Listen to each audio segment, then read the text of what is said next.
احسن تستاهلوا، عشان انتوا اللي قعدتوا كملتوا فرجة على منتخب مصر. انا والله العظيم ما اتفرجت على الماتش، انا قلت يا جدعان انا قطعت منتخب مصر ده خالص. انا بس اقول كلمة واحدة للريس السيسي: يا ريس، البطولة دي كان مكسبها 7 مليون دولار.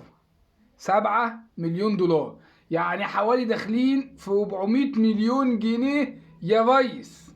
يعني الناس دي هاني ابو ريده بقى والبرتيتا ووزير الشباب وحلمي طولوني وكله ومحمد شريف وقفشه، خد معاهم محمد شريف وقفشه برضه، ضيعوا على مصر حوالي 400 مليون جنيه يا ريس. شفت انت بقى؟ بس بقى هتحل انت ولا نحل احنا؟ احنا دينا بنحل اهو. انتوا المفروض يا جدعان تخاطبوا الناس بالحاجه اللي تهمهم. انت هتروح تقول لهم ما بتلعبوش كوره؟ فين الفنيات؟ يا باشا انت ما حدش شايفك، حدش سامعك، خاطبهم بالحاجات اللي تهمهم.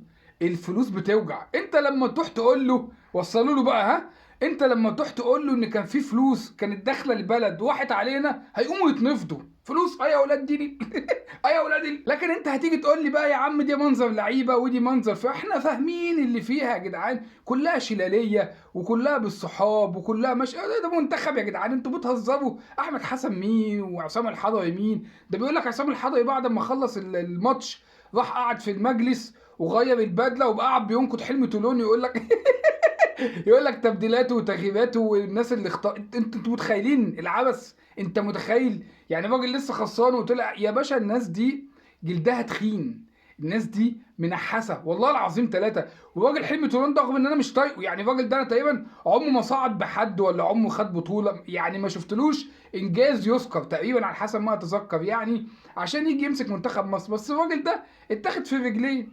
وهنطلع دلوقتي بقى نسمع ده السبب، لا ده السبب، ده اللي مش احنا السبب. يعني اقول لك على حاجه يا باشا، احنا يا باشا والله العظيم ده ذنبنا احنا ان احنا عملنا لكم قيمه واتفرجنا عليكم. ما تزعلوش يا جدعان، انتوا 100 100 وزي الفل وكملوا. وحسام حسن جاي لكم، اوعى تكون مفكر لا ده في واحد تاني ده في بلوه تانيه جايه لنا. بس اتقل يا معلم، بس اتقل يا عم، احنا بعيد يا جدعان، احنا بعدنا. لا احنا بعدنا خالص خالص يا جدعان بجد والله. انسى بقى، محدش يتكلم معايا في كوره ولا تتكلم معايا انسى خلاص. احنا عيش بقى على اللي فات، عارف انت عيش على اللي فات، مفيش غير ده.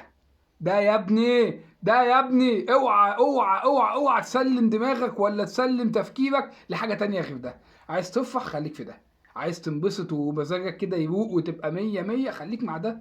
ده امان يا ابني، ده سند، ده ظهر، ده منظومه ناجحه، ده مؤسسه كبيره، ده نظام، ده سيستم، ده لعيبه، ده بطولات، ده كل حاجه. انسى بقى اي حاجه تانية، عك تفكرش بقى في الكلام ده كله. ده عارف ده بقى لو كان عامل زي بتوع بيراميدز يا نهار اسود كنا احنا اللي شلنا الليله دي والله العظيم ثلاثه يا جدعان. انا نفسي اعرف بقى هتعملوا ايه مع بتوع بيراميدز بجد والله. يعني جزء من اللي حصل فينا ده بسبب ان نادي اماراتي. محدش يقول لي بقى مصري، انا بيراميدز بالنسبه لي نادي اماراتي.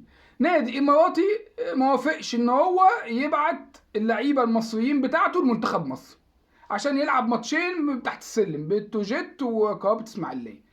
مش تاخدش بالك هو واكل ستة اهو اه والله العظيم واكل ستة اهو، ستة واكل ستة. يعني كان على الناشف كان الله كان 6-0 ولا 5-0 بقى 6-1 ولا حاجة. يا باشا هنجي نشوف يعني كل ده عك، كل دي رشاوي. هتقنعني يعني اللي بيراميدز ده قال لهم انا كده حف، قال لهم انا مش هبعت، قالوا له خلاص من غير ما ها. كان فيها كام اللقطة دي؟ حد عارف كان فيها كام؟ باشا هي ماشيه كلها كده. ما توجعش قلبك، ما تشغلش بالك، ما تركزش، ما تزعلش يا ابني. زي ما قلت لك خليك في فرقتك وخليك في ناديك. ما احنا ما عندناش منتخبات سكه ودغري وما عندناش لعيبه. احنا ما عندناش، احنا بنسلى يعني. احنا طالعين كده مع بعضينا بنفضفض بينا وبين بعض يعني. فما تشغلش بالك بقى منتخب مصر كسب خسر، ما يشغلكش يا باشا. الحاجات دي مش بتاعتنا يعني، فاهم؟ ما تشغلش بالك، ما تشغلش بالك حبيب قلبي.